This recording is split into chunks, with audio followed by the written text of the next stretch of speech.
Your favorite. Ooh, so today we're talking about dating apps. By the way, can I just tell you something? I'm dressed like you today. I'm dressed like I'm going to a damn funeral. You're dressed with style and elegance. I decided, you know what? Who needs swag? Color? Why wear color anymore? Because apparently that's not what we're doing on this podcast. No one needs to see color. Well, it's fine. It's a black and white world, Julien. Exactly. And I'm wearing black and white as usual. So. God. Well, I'm sure you had a lot of compliments today by how you were dressed. And people were probably like, you look different. You look good. No, because I wore a dress today for work. Oh. Yeah. Was it black? It was not. It was actually purple. And my there you go. Color. And nobody complimented you on All this. Right. If it was black, I would be like, you know what? I'd tap that. Baby, I get compliments everywhere I go. Okay. Don't you worry about me. Don't you worry about me. Made me think, don't you wish your boyfriend was hot like me? Please dating apps. Ever again. Okay, dating apps. Let's talk about dating apps. Yeah. Both of us have been on them. Yeah. You're still, no, are you not? No, I don't When know. did you get on the dating apps, Julien? Oh, man. I think I remember downloading Tinder for about 2 days when I first moved to LA. Okay. So I think this was 2013. Ooh, you were an early adopter. I deleted that stuff right away. Why? I wasn't getting any matches. I was like, how am I supposed to do this? And I remember that Instagram at the time didn't have DMs. You had to download a different app to message people of Instagram that you followed. That's funny. I do remember that. Yeah. That feels like a million years ago. But I mean, dating apps are the thing now. Yeah, they are. I know. It went from like, you're desperate going online to look for love to now it's like athletes are on them, celebrities, musicians, very successful people use dating apps to find some sort of connection, whatever that connection might be. Yeah. I got on it. I got on a couple of dating apps when I first moved to LA. Were you not on them in New York? No, because I had boyfriends and I don't know. I didn't really need to go on the dating apps because I wasn't really like looking for anyone. But I knew right away that my work schedule was not conducive to me meeting anybody. Yeah. So I was like, okay, fine. I'll just bite the bullet. I'll get on Raya. And how has your experience been? I feel like you didn't have good experience on Raya. I have not had good experiences on Raya. Why? What do you think is the main, like what if you have to say what's wrong, one thing that really has been wrong with you? Two things, right? The first thing, why are you showing me guys from Switzerland and Germany? I don't need to, I'm not traveling to a different country to your to settings. hook up. You just have to. No, it's not. No, it's not. It's definitely not because I tried. I tried redoing the settings and it won't let you just pick somebody from your own country, like somebody who might be local, like other apps do. The other one Which one was it? Oh, that was Raya. Raya, oh, yeah. Fuck Raya. Yeah. So, you gotta pay for this. I was going to say, well, we are never getting a sponsorship from Raya. I don't want one from Raya. Okay, all right.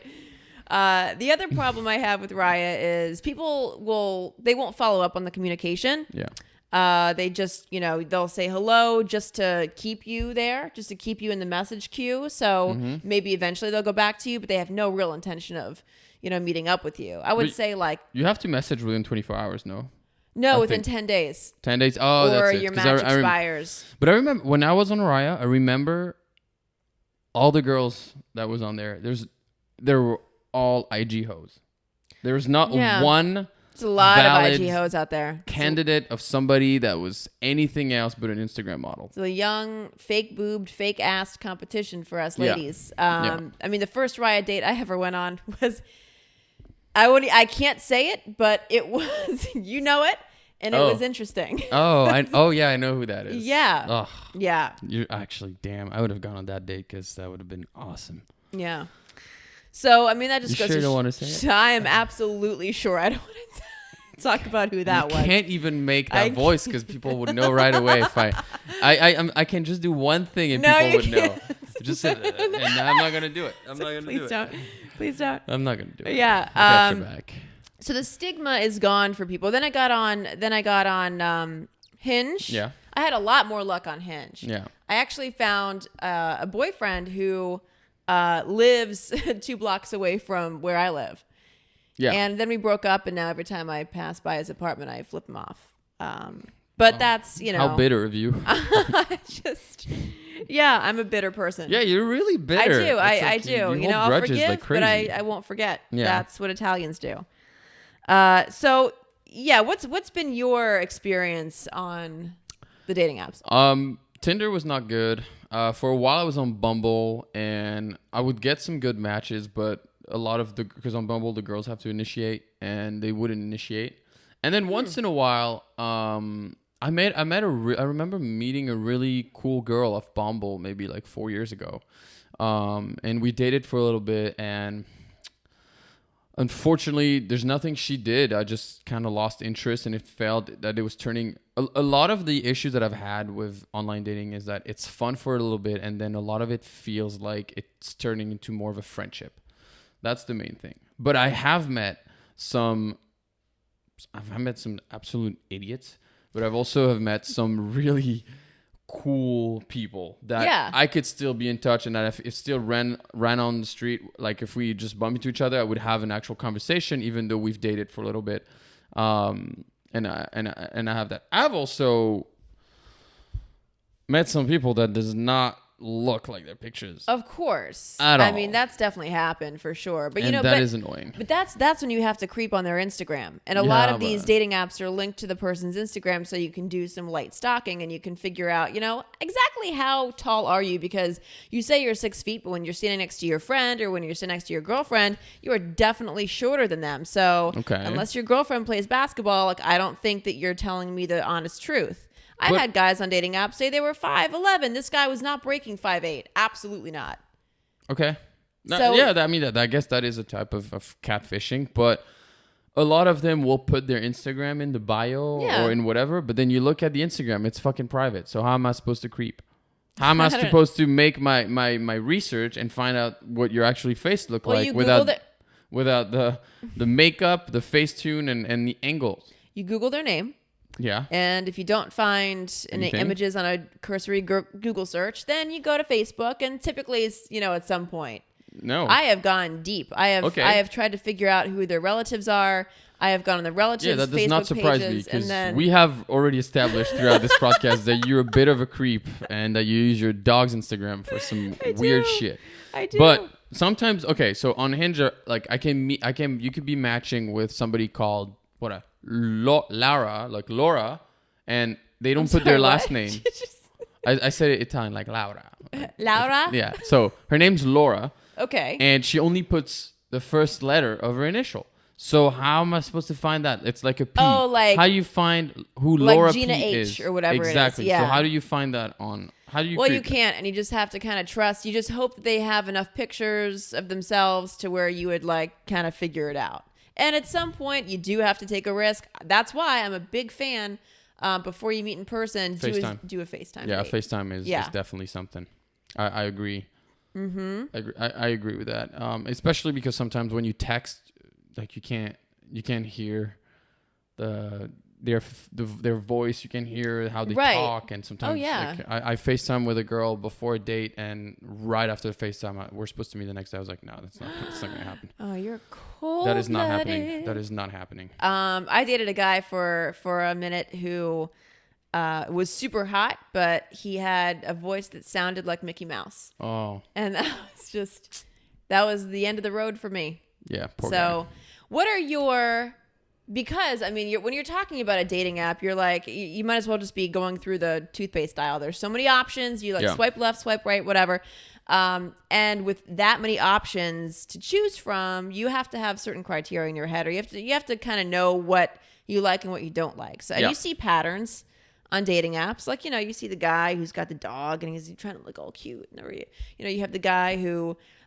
What are your turnoffs or your deal breakers in terms of a girl's dating profile?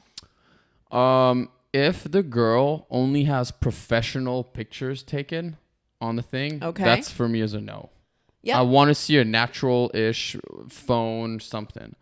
That's one. If there is a video selfie of her to some music, You know how girls will do like a like, video and they're just kind of like looking in front of the camera with the music? Yeah. That is and the a filter, definite and, no like, they for had me like too. the little flower crown. Yes, that is a definite no. Like, I don't care how pretty you are. I don't want, because that's not the type, I don't want to deal with this shit.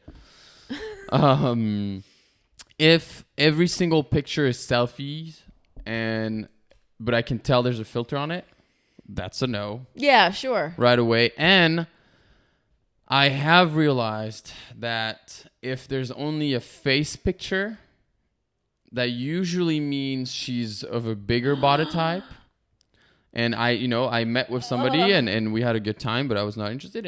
And look, I have nothing against that, of anybody who's a little bit bigger, but that's just not what I'm attracted to. I'm very active. I work out a lot. So you want a body type? I want somebody who has a similar body type and who also has a similar life hygiene, so that, loves to work out and stuff. So to me, it's important. Like, so these are all the things that I have, like physically on dating profile, and on the things like Hinge where you have to put prompts. Yeah. I have prompts where a lot of girls, there's like, if the answers are basic, I'm not gonna do it. Like, a lot of girls have, and the question is like, I'll fall for you if, and then their answer is like, you know what mine was? What? If you're a sinkhole. Okay, sure, that's fine, because a lot of them are, I'll fall for you if you buy me food. A lot of them are, you buy me food. And I was like, that's all it takes. Just gotta buy you food. Just like have some creativity. I don't know. Yeah. I'm a big fan of the dad jokes. I'm a big fan of like the cornball, goofy behavior. What are some guys' horror stuff that you're like, fuck no? Not horror things, but I would say, if you have too many gym selfies, that's a turn off. I feel like that's a lot for a lot of girls. I mean? I don't just see, ooh, you lift weights like you're a caveman. Like, right, congratulations. I also don't like.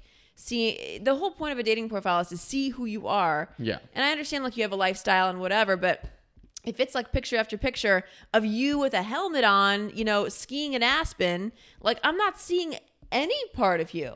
You know what I mean? But he skis. Okay, but that's great. But you can just say I ski in the prompts. Like, you don't have to.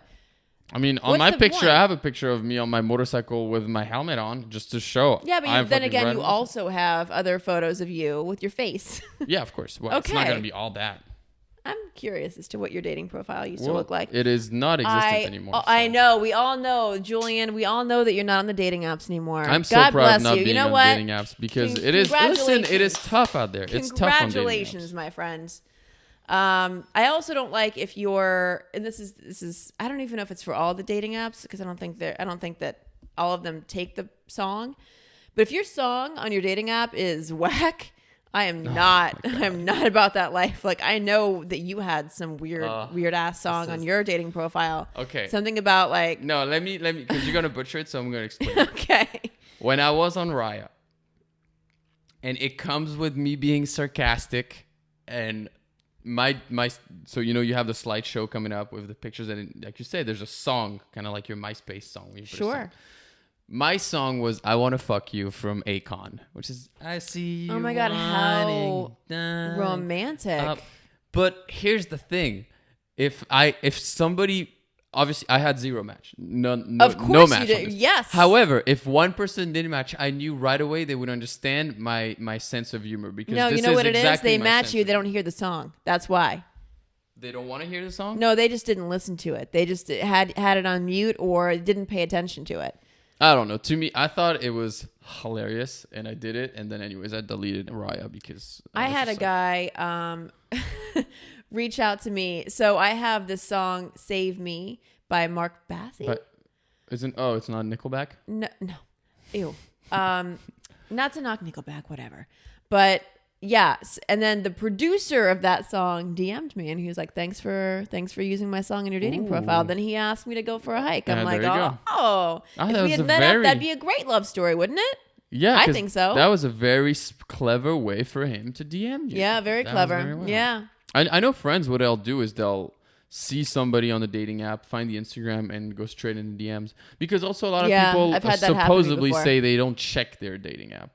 a lot of like on Hinge is like, I'm not on the Apple. Hit me on the DMs. It's just like you're on your phone all goddamn day. I know you exactly. Like, and you have the alerts, and you can see like when someone matches with you or whatever it is. Absolutely. This is no. I had another question earlier, which was, what about? I'm sure it has happened to you, but one thing about dating apps that is extremely annoying, because it has a lot of pros, right? It's easy for you to connect with people and hopefully meet them if you have a busy lifestyle and you're very, you don't go out very much, or you're not type to go approach people in person. Dating apps are great. However, I've noticed that out of 10 matches, only 2 will answer. It's like, I remember getting likes from a girl. She likes me. Yeah. I match. Right. I initiate. Hi, how are you? I don't get a message. I'm like, wow. Why? Oh my God, Julien. Maybe somebody just thought that they were interested in somebody else over you. Okay, so then remove me of your likes. But I do feel... You get so hurt. Yeah, I think you're a very sensitive person. I am. And because also I'm very reliable. So if I match someone, usually I'm interested in them. I wanna talk. But I've realized that the number of likes would increase on Sundays. I think because everyone's like, hits. The loneliness sinks in. Like Sunday 6 p.m. when you have nobody to have you're coming off the long lonely weekends, and now you're like, let me see, I need to find a partner. And then Monday hits and you're back into your routine and you're like, I don't need no man. Right. I don't need no man. I am Beyonce. I am strong, independent. Actually, I shouldn't say Beyonce. More like Oprah, right? That she has Stedman. Never mind. I don't know what I'm looking for, but that has happened to you, right? Where also like you match with somebody and then you don't answer, like you don't get an answer. Yeah, of course, definitely that's happened. Or like I will be going back and forth with somebody, and then all of a sudden they just won't answer. Have you done that though? I do that. I did that all the time. Yeah. And the time. Why would you do that? Just because I have no intention of meeting up with the person. So why match in the first place? Because I think they're cute. And then... so is it something in the conversation that led to you not having the interest? Not even, no. Sometimes it's just like they'll message me and I just won't ever respond. And it could be for a number of reasons. Maybe I'm like dating somebody else and getting really to know them. And I lose interest in So if you're dating somebody else, why are you on... Oh, no, because I forgot. Yeah, just like very like, early stages of seeing somebody fairly exclusively. Like you kind of don't... You naturally lose interest in other people, but yeah, of course. But I've had some hits and I've had some misses on the dating apps. I know overall not to take them too seriously, you know, because I think that at one point they set out on these dating apps to actually create connections, but it's kind of changed, and I'm very curious as to like the research behind it. Yeah, and I found somebody. Ooh. Yes. Who is she? Her name is Dr. Amanda Gesselman. Okay. And she is Associate Director of Research at the Kinsey Institute. Nice. Yeah. Okay, so that's awesome. We're going to be talking to her right now. She's going to tell us a little bit more about dating apps and the datas, I guess. Data? Datas? Well, there's no such thing as datas. The data? You're French. Which one is it? Data? I say data. Okay, so we're gonna hear about the data. Okay. The data of dating apps. Let's talk about the data of dating. Let's do it. All right. So with us now is Dr. Amanda Gesselman. She is the Associate Director for Research at the Kinsey Institute. Hello. Thanks for coming on. Hello. Thank you for having me. So we were talking dating apps, and I know this is something that you are well researched in. Dating apps, I think they've gone from something that has seemed, in the past, maybe a little bit dangerous, a little on the fringe, to now they've gone pretty much mainstream. You have celebrities who are using dating apps. You have very successful people who are on these dating sites. So I want to know when that switched. Yeah, so it's certainly become a very much commonplace way to meet a partner. And we've actually seen that dating apps, in terms of where people have met their most recent partner, dating apps have actually surpassed meeting a partner through friends, through family, through work, school, all those kinds of things. And so it's now actually the number one way to find a partner, and that's across gender, age groups, race and ethnicity, basically all those sorts of demographics. So it is definitely a major player right now in making relationships. Did you say it's the Yeah. number one? Oh, wow. Even across age groups. So even people who, don't even know how to barely use an iPhone, like my parents' age, right? Like we're talking like people who are in their 50s, 60s. That's the number one way for them to connect. So certainly there are people, if they're not married. Right. First of all, they're single, right? And certainly there are exceptions to the rule, but most people want a partner. Most people want a connection of some sort. And so just because they're, of whatever age doesn't mean they're stopping that search. And online dating apps are the easiest, most convenient, cheapest way to find people. And there are certainly people who are older who are living in retirement villages where they're surrounded by other people their age, and they might be dating more in their neighborhood than online. But for the most part, across all demographics and age groups, online dating is the way they're meeting their partners. Yeah. Wow. I mean, I agree that it does feel way more acceptable now than even 6 years ago to be on a dating app. Because before you're on a dating app, you felt like you were a little bit desperate. Yeah. And now it's like everybody's on this. Like everybody's just doing online dating. Mm-hmm. I want you to hit us with some numbers if you could. Could you tell us really concretely how much dating app usage has grown? Yeah, that's sort of a hard question to answer, but exponentially, I guess, is the best way to say that. So my colleague, Justin Garcia, who you know and have interviewed as well, he and I collaborate with the dating group Match, which owns Match.com.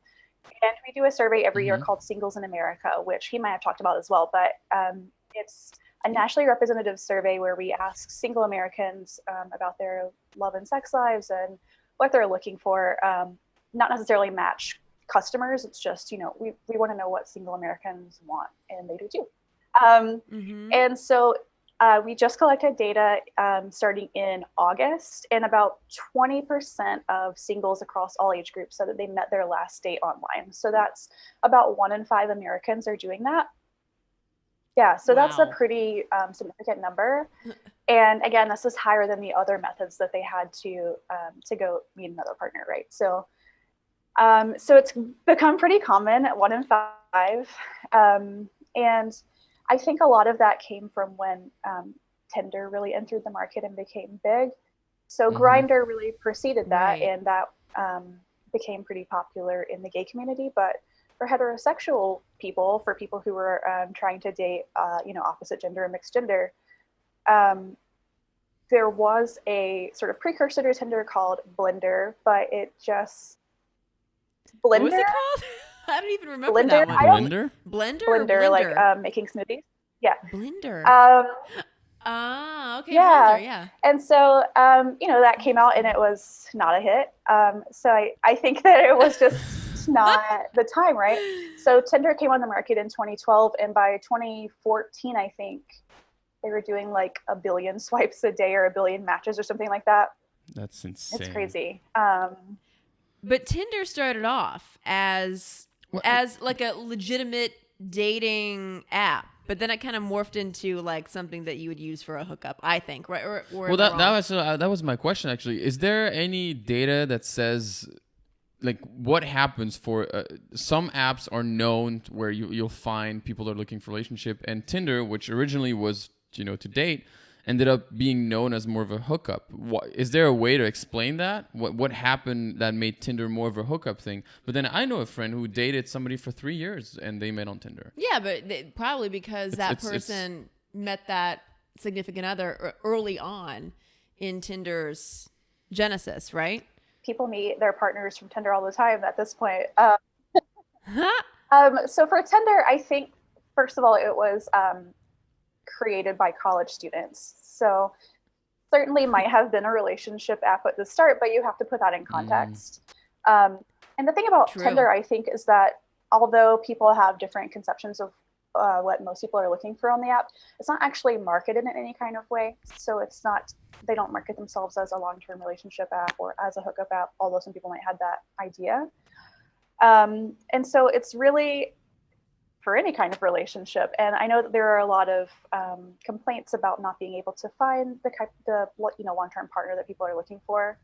And I think that that's kind of a key player there, that most people aren't really forthcoming with what they want or even know what they want. It's become sort of a place to find anything, and so it's I guess luck of the draw almost in the swiping as to what you might find. And that true. And that kind of brings me to my next question. Like anything that's social media based, I'm sure that all these dating apps started off with the intent to connect other people in meaningful ways, but that has since changed as well.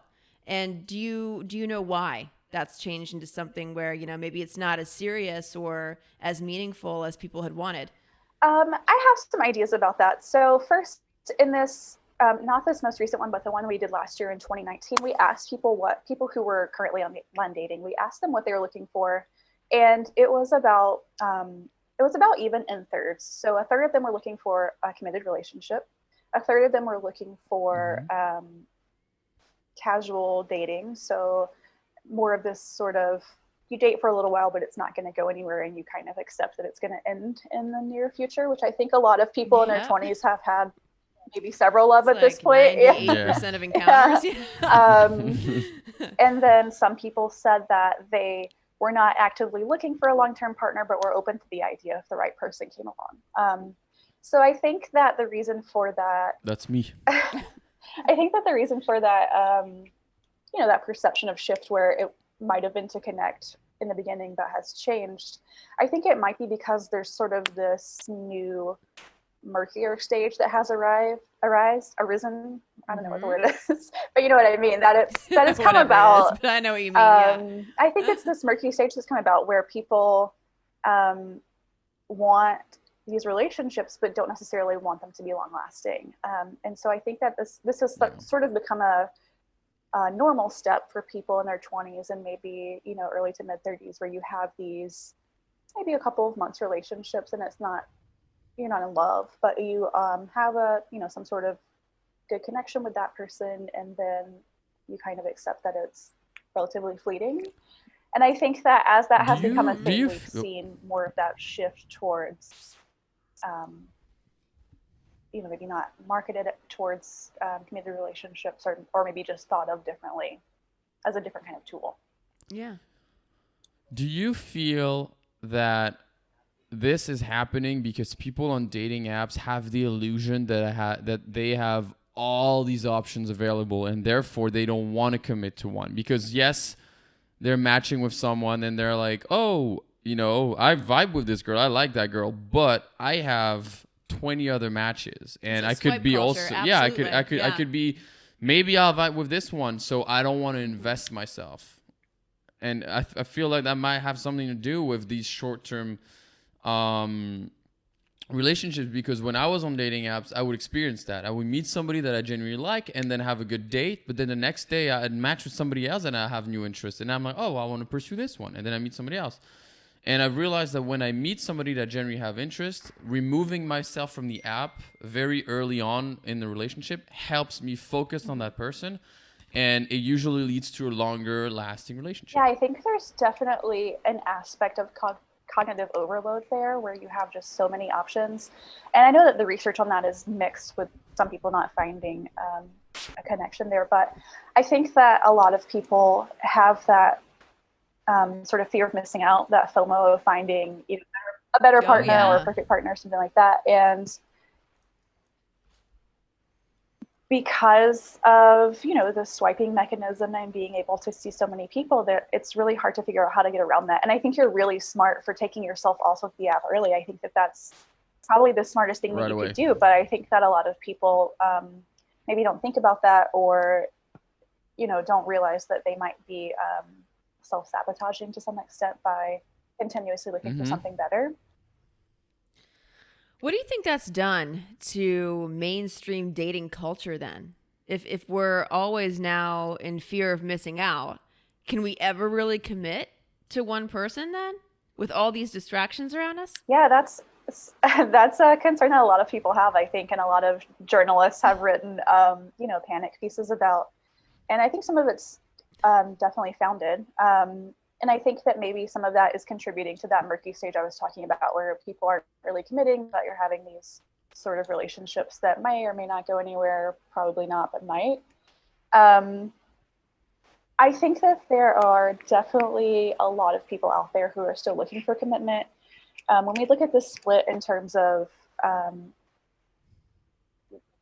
what people are saying that they're looking for and who's telling what they're looking for, we see a lot of people aren't necessarily broadcasting it, but that a lot of people are looking for those relationships. And so I think that there's just a sort of crucial step missing where, if people could just communicate what they're looking for, it would save everyone, a lot of time and possibly heartbreak or just generally misunderstanding and stress. But there definitely are a lot of people out there still looking for that commitment, although they might be having to sift through lots and lots of other people who aren't. I mean, there's also, all these match that you have that are not looking to meet up fast. Like all these people are just, you're matching, you're talking, and then it feels like they're just looking for a pen pal whenever they're feeling lonely to talk about. And like, I know that, I feel like you have to see the dating app and as a introduction, and within fairly fast, you should meet in person just to if you are compatible or if you have at least a little bit of chemistry in person, instead of texting on the app for a week and being like, what are you up to today? Blah, blah, blah. Part of that is because people have a lot of other options in their queue, and they're talking, lightly communicating with a bunch of other people. So if one person breaks through who they seem to have an attachment to or a bigger attraction to, they'll go with them and you won't hear back from them again. Yeah, that's true. Yeah. So I think it breeds that kind of behavior. Yeah, and there is certainly data that shows that the longer you go without meeting in person, the more likely it is that you never will meet in person. Like that you should do it relatively early if you're ever going to do it. So I think that you're right. Is there a time frame? Yeah, that's Is there a time frame? Is there something you recommend? In a sense, like within a day of meeting or matching, or within 3 days, it should be, if you want to give it actual we actually shot. did ask that question in the Singles in America data, but I don't have the data for that right now. I could send it to you later if you want to just mention it. But I don't know that off the top of my head. But I would say I will say 2 days. I will say this is the Julien route. I would say if you match, you have to meet up or make plans to meeting up within the 2 days. What if you get busy? Reasonable. What if you're busy? You make a plan to meet up at least. Well, okay. You need some I think there's some caution there, because then you get people who message and are like trying to meet up after like the first, hey, how are you?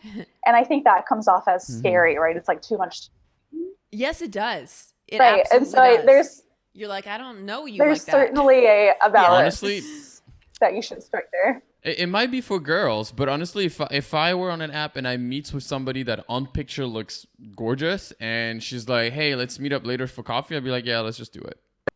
But it might be different for girls, I think, because you guys are more at risk. You guys are more at risk of being with some type of creep. Absolutely. At the end of the day, it's still an app where you go and meet strangers, so we still might as well be a careful. Craigslist swap. Come on. Absolutely.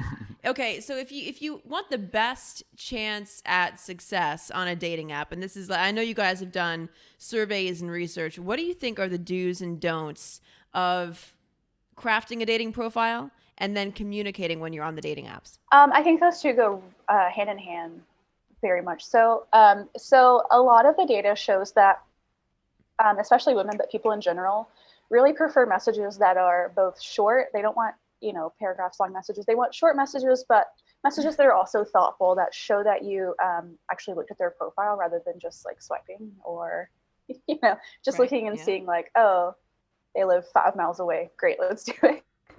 They want some, some meat in the message. They want to know that. Like comments about their dog or something like that. Anything whatever that you it read is. that you saw something that you could connect with. But shorter messages tend to get replies more than longer messages. And it's good to be able to show your personality. You have to figure out how to, communicate your compatibility, your personality, your humor, etc. in, I don't know, a handful of words. And so you have to really figure out the best mix to show who you are in that kind of way. We did a few studies a year or two ago on the use of emojis between potential partners. So when you're texting or messaging on the apps, And we were specifically interested in whether people who use emojis actually make more connections, so have more dates, connect with more people, have sex with more people, that sort of thing. And the reason that we thought that was because emojis are faces and they convey a lot of emotion, right? So you have like the laughing emotion, the laughing, crying. Emojis mean all kinds of That's stuff. My number one emoji. And obviously we know like what the sexual emojis are. You know, they convey meaning. Yeah. That's my favorite. I'm kidding. Julian's got that like locked and loaded in his phone, like all your ready song to go. most frequently used. Yeah. But they have meaning. And so we were thinking, maybe this is a really short, like way, a really easy tool to insert in your messages, your personality, your humor, to give sort of like a legend for how to interpret your message in that kind of way to add to it. Yeah. And we did find evidence for that. So people who used emojis more often with these potential dates in their messages actually went on more first dates. They went on more second dates. They were more likely to stay in contact longer. They were more likely to kiss and to have sex with their partners. It was emojis will get you laid, That's Julien. insane. So, How about that? Why Julian? I did get you laid yeah, too. so we think that it's a tool to show people who you are, right? It's like it's something that you can insert to make a fast impression, but that will bring a little bit more life to your message.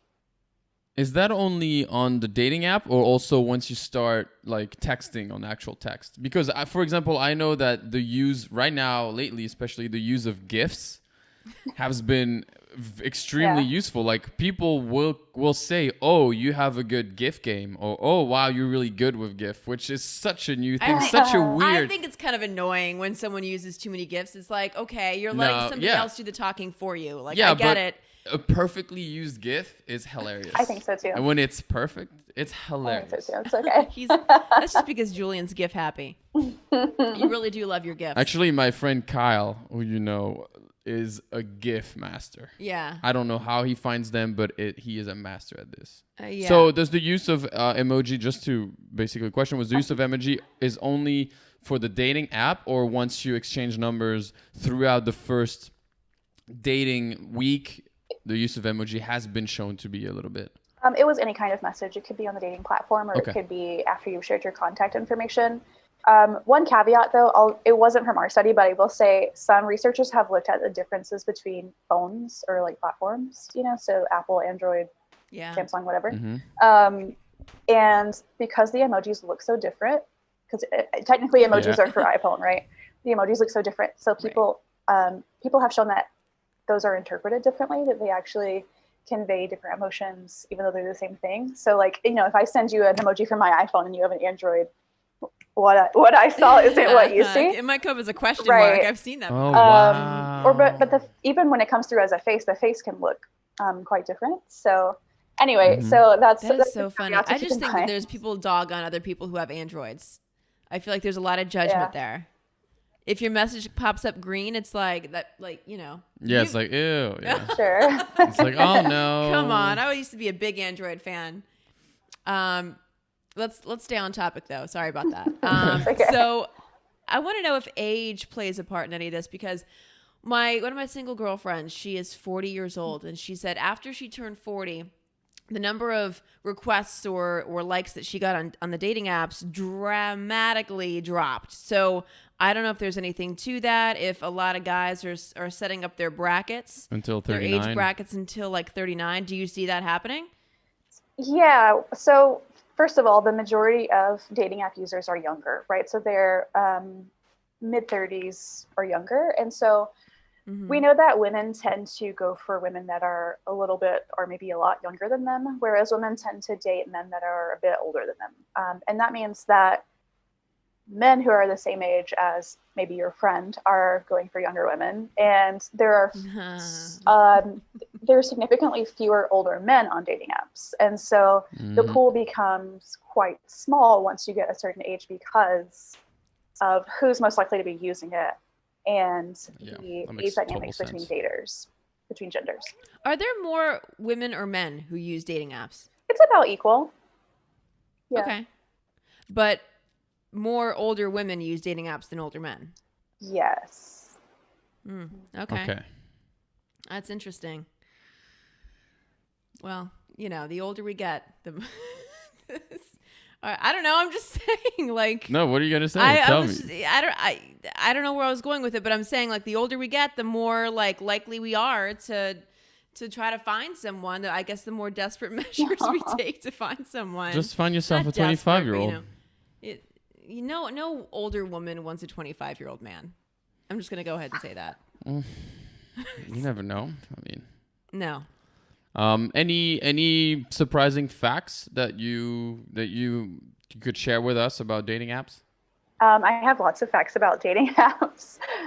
So I think dating apps are, although frustrating for a lot of people, I think they're pretty useful because they provide a lot of advantages versus like face-to-face dating. And so specifically when you think about like people who identify as lesbian, gay, bisexual, queer, anything that's not, straight or heterosexual, approaching people in person and trying to flirt or to assess, their sexual it's harder. That is a very quite good dangerous. Yeah. And so dating apps let you approach people from a distance that hopefully isn't going to provide you any harm. And because you're on a dating app that only lets you see other single people who signed up, it's a good way for you to know who's single and who's available, who's looking, and that kind of thing. And so I think that they have really done a great job for us in terms of expanding the types of people that are available to us to date, that diversity. Think about people who live in Montana and there's like not another house for 50 miles. Oh, I know.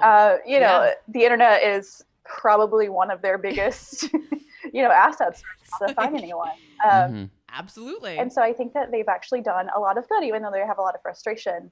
Certainly there are people who've been rejected a number of times or been ghosted and have had terrible experiences. And, those are very much real and, probably very common.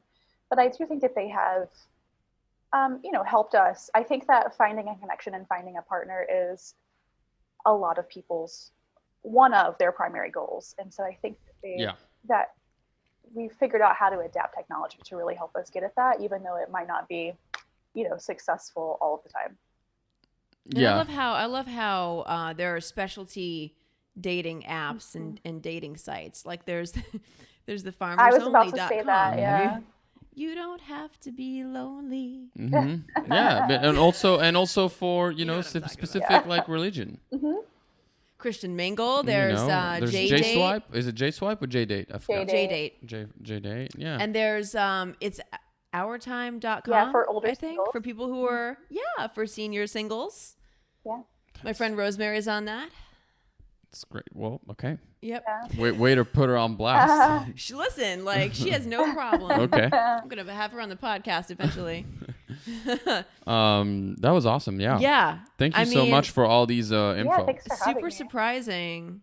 It's always fun to talk about this. I guess so what we take out of it is like it seems like then dating apps are good. Overall, it's good, but it comes with a little price that sometimes it's just shitty, and you always can meet shitty people. I think it's a mixed bag, and I think that a lot of it is just a lack of communication on a lot of levels. Telling people what you want, being able to specify like the type of person that you want.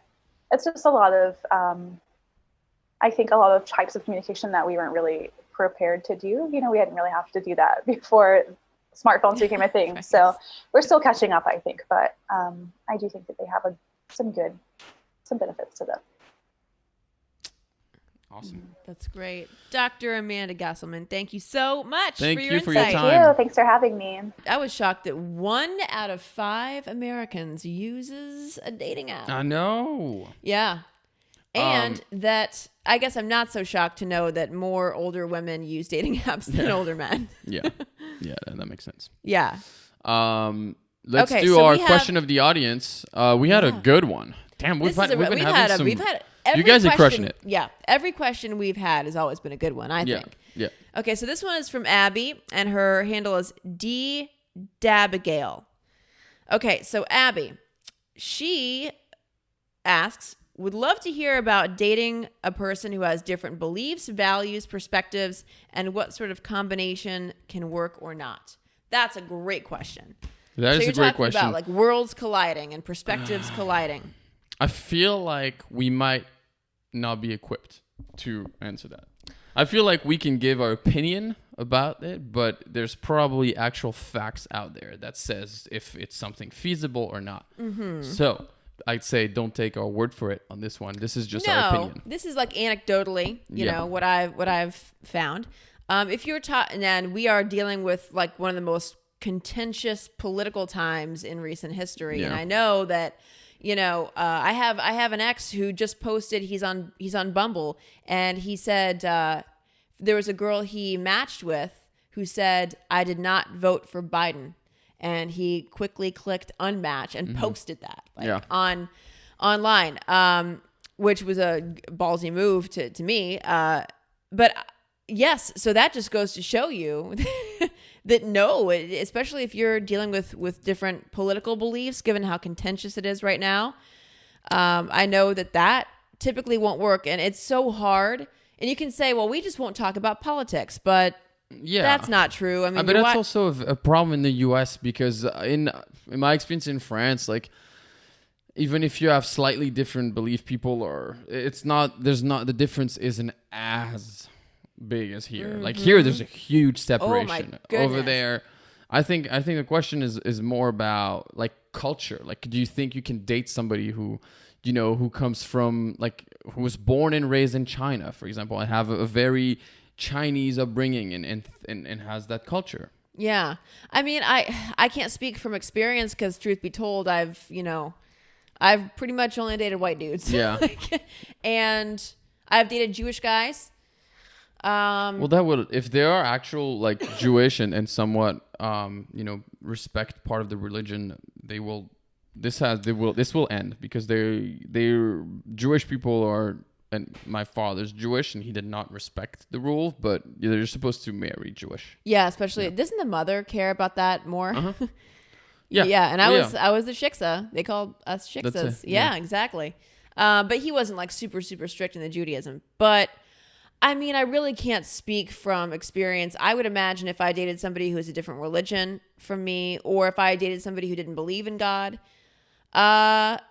we just wouldn't talk about religion. To me, like the only time it comes into serious question and it becomes a serious issue is if you have children. And how are you going to raise those children as far as like religion goes? Yeah. You know, are you going to raise them with, you know, Catholic, whatever it might be?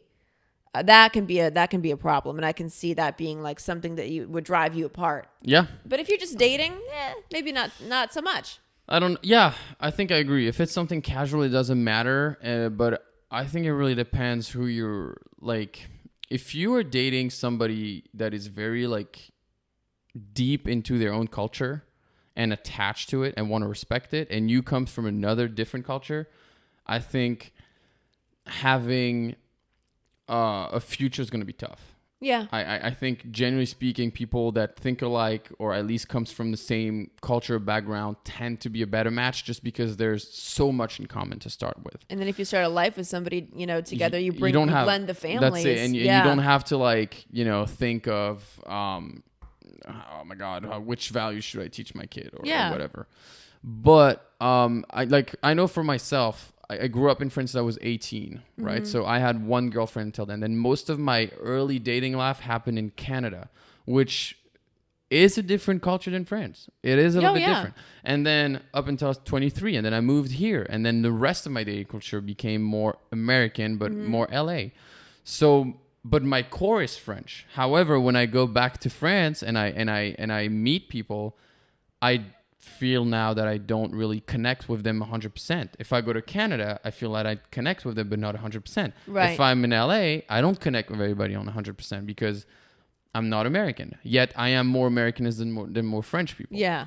So I think due to this, due to my life, I'm more able to date somebody from different culture because I've experienced You've experienced different cultures. So I think if you are from a certain culture, you could probably be a good match with somebody else, but both of these people would have to be very open-minded and would be very like, you have to be like, live and let live. Like whatever you do, I'm not against, and you know, but you have to also let me do my thing. And you also have to understand it just depends on how passionate you are about your culture and how strict you are. Yeah. when it comes to like certain norms. You know, like I know that I couldn't date somebody whose culture was maybe a little not misogynistic, but you know, believes that women have certain traditional roles. Oh, that's a lot of Middle East. Exactly. Middle East stuff. I probably couldn't then. I mean, Yeah. just because like I am very, you know, hardcore like independence, and you know, it'd be really hard to tame someone like that. Yeah, I get it. And yeah. so you wouldn't, because you wouldn't date or be serious with somebody who wasn't Catholic. See, religion, and again, it just depends on how important it is to you. Like, religion is not necessarily that important to me. I went to Catholic school. I grew up Catholic, but I don't go to church anymore. I would consider myself more spiritual than religious. I do believe in God, but it's not the cornerstone and the hallmark of my whole life. Like, it's not something so you're fairly open-minded. Yeah, yeah. Because, like, for example, I know with the kid that I want, I know for a fact if I live in the U.S., there are two things that I will be non-negotiable for me. The first thing is I want him to go to French school here. I want him, because this is the closest thing he would have to his French culture, including me, so I would want that. And that would be non-negotiable. But also, I was raised atheist. So I wouldn't want any religious talk in the house unless he or she genuinely inquires about it. And then I would want information that are non-biased. Okay. So that and that I think with somebody, like if it's a hardcore Christian or a hardcore Jewish person or a hardcore Muslim, this might be an issue for me. Absolutely, it would. You know. Yeah. Yeah. So I think the answer to the question is it depends on how strict you are in your own culture. Yes, and how open-minded your partner is. Yeah, and how pervasive those values are to your life. Because also, however, if you're open-minded, the different culture dating is also amazing because you learn so much. You learn so much from something, but you have to be really, it comes down to being open-minded and willing to learn from another culture. Yeah. In my opinion. So, Abby, I'd say just pick your match or your partner right. Yeah, there's no hard and fast rule to it. No. It's a case by case basis. You know, you have to ask him how important his cultural values are to him in his life, and decide accordingly. Yeah, that's it. If you have any questions for us, hit us up, ExAppeal Podcast on Instagram, DM. You can email us as well. Mm-hmm. Keep the questions coming. Yeah, honestly, this is fun for us to debate, and it's a fun way to end our podcast. I think they've all been great. Yeah. We will see you next week, guys.